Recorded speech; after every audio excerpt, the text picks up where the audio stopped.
राज्यामधल्या संपूर्ण जिल्ह्यातल्या तक्रारी आहे, आपल्या म्हणण्यात तथ्य आहे।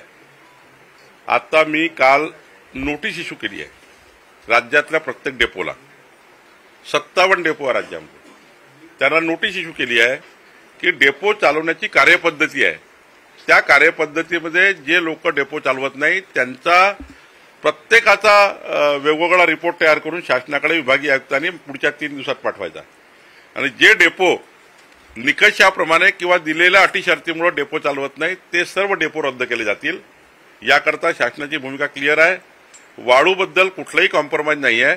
नवीन वाळू पॉलिसी आली आहे आणि आता येणाऱ्या मंत्रिमंडळामध्ये, येणाऱ्या कॅबिनेट मंत्रिमंडळामध्ये आम्ही लवकरच एम-सॅन्ड वाळूचे धोरण आणतोय, कृत्रिम वाळू तयार करणे याचं धोरण आणतोय आणि हे धोरण राज्याकरता महत्त्वाचं असणार आहे।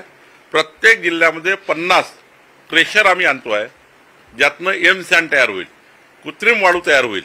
या वाळूवर गरज राहणार नाही, आपल्या नदीच्या वाळूवरची गरज राहणार नाही।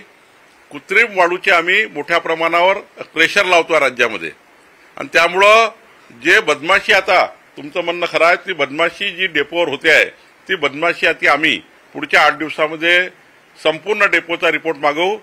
कोणत्याही डेपोमध्ये अनधिकृत सुरू असेल, जसं आता नागपूरमध्ये आपणच त्या ठिकाणी बातमी आणली होती की नागपूरमध्ये 10 डेपो आहेत, हे 10ही डेपो हे चुकीचे चालतात, ते नियम अटी पाळत नाही। काल सर्व डेपो स्टे केले आहे सरकारने, नागपूरवर कारवाई केली गेली आहे।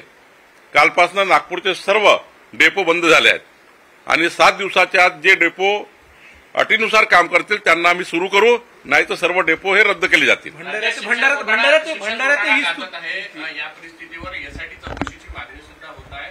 सरकार यासाठी चौकशी लावणार आहे का? तशा पद्धतीचा आयुक्तांनी शिफारस सुद्धा केल्याची माहिती आहे। नाही, मला वाटतं शिक्षण मंत्र्यांशी बोललं पाहिजे। शिक्षण मंत्री माननीय मुख्यमंत्र्यांशी बोलतील, आमच्या दोन्ही उपमुख्यमंत्र्यांशी बोलतील आणि नंतर निर्णय करतील।